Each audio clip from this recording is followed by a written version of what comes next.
Hello again. This is Jumi. I'm back. Today I want to talk about domestic violence and something that is so rampant within our community, especially the Nigerian community. It's often not spoken about, it's often suffered in silence. And the voices of the victims are usually not heard because they're being told to pray about it. They're being told to submit more. They're being asked questions about what did you do? How did you provoke him? You need to be careful. You need not behave this kind of way. Maybe if you do this, or maybe if you do that. And I just want to say stop. Today I want to say stop. Enough already. There is no way you can keep blaming the victim. It is not okay to keep re-victimizing the victim. When there's domestic violence and a man is raising his hands against his wife, it is our job as a society and as a community to stand up against it and say it is not okay, that it is wrong. There's nothing right about a man putting his hands on his woman.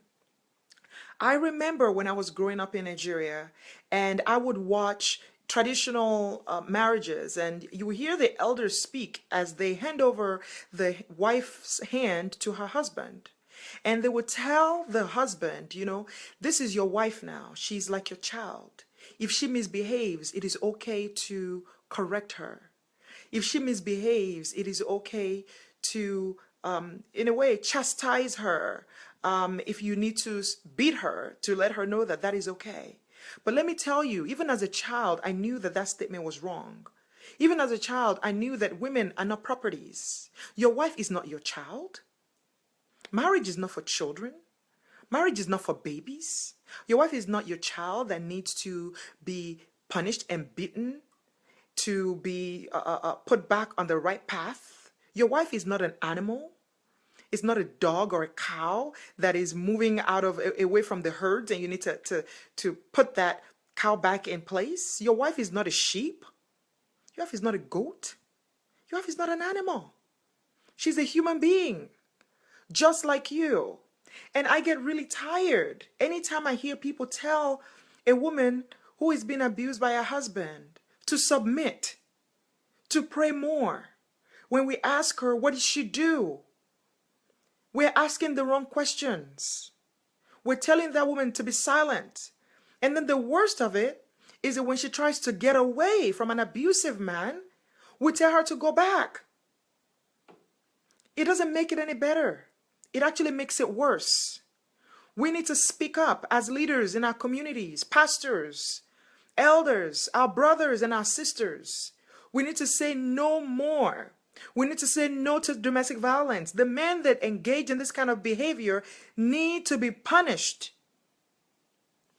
If you are in a situation where you are being abused, oftentimes people who abuse their wives do not only beat them, but they use words to subjugate them.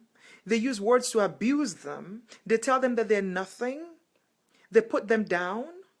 Then they isolate them. They're not allowed to have friends. So they isolate them from their community. They might even isolate them from their family. And then they won't let them work. They will not let them have money. They will watch them like a hawk. Every single movement is being watched. These women are like slaves. And when they want to speak out, instead of us to embrace them and form a hedge of protection around them, what do? We chastise them. We tell them to act differently. There are women that are dying of depression and anxiety.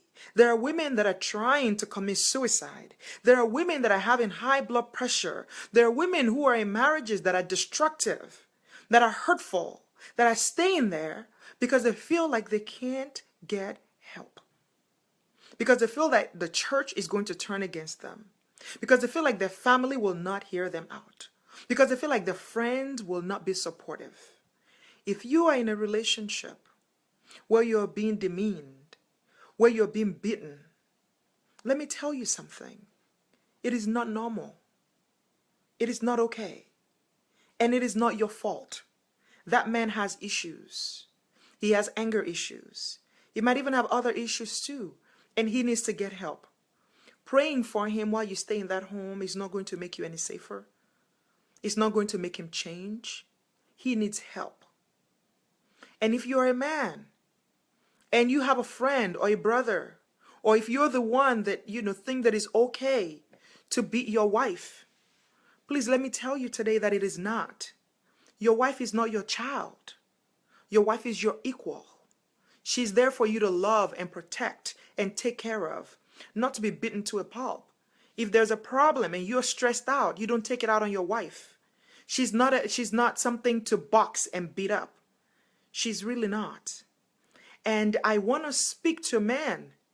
Please understand this. This is not a man bashing thing. This is speaking the truth. You cannot be in an environment where you see that someone is beating their wives and you say it's okay. If it's your friend or your family member, you must call them out. You must tell them that their behavior is not okay. You must condemn it, and you must condemn it swiftly. And then you must move to protect that woman. Leaders in the church, please, let us create safe spaces for our women so that they can come and speak their truth and their experiences. Let us help them. Let us stop telling them to pray. It drives me crazy. Anytime I hear of someone who is in a relationship that is violent, and how many times I'm told that they should pray. Praying is not going to solve the problem.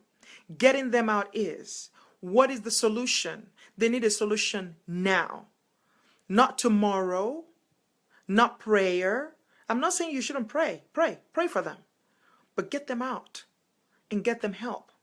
We need to speak against this great evil because it is killing our women. And unfortunately, we're passing it on to the next generation. Our children don't listen to what we have to say. They watch what we do. They pay attention to our behavior. So if your child is in a home where there's domestic violence, do you understand that that's what they're learning? That is the norm? Do you understand that that's, if for the girl, that's how she's going to be expecting to be treated by her husband? Do you understand that that's how a boy will learn to treat his own wife? Do you understand that that's how a girl will learn that women behave, that they are mistreated and they stay in that relationship? Do you understand that that will be the expectation of a boy for his wife? That it's okay to abuse women and they're expected to stay in that kind of relationship? So what you're doing goes beyond your home. It goes and it transfers to many generations and beyond that. And it's destroying our homes. Violence is destroying people. It's destroying children. It's destroying women. So for that reason, we must speak out and we must speak against it because it is wrong. And there's nothing about it that is moral. And so if you are going through this kind of situation and you find yourself in a relationship that is violent, this is my advice to you. Get out and get help. Not praying, not blaming. Get out and get help before you end up dead. Get out and get help before you lose your mind. Get out and get help for you and also for your children. Because marriage is not meant to be endured. It's meant to be enjoyed. Marriage is not easy. It's not for the faint-hearted. But it's not there to be endured. It's not there to give you a headache every single day when you wake up. It's not there for you to have high blood pressure on a daily basis. Don't let anyone silence you. Get help. And if your friend is coming to you and telling you that they need help, please listen and help them. And let's work together as a community to end domestic violence. If you have any questions for me about this topic, feel free to send me an inbox message. I'll be more than happy to help and respond to your questions. But yes, let's end domestic violence. Thank you.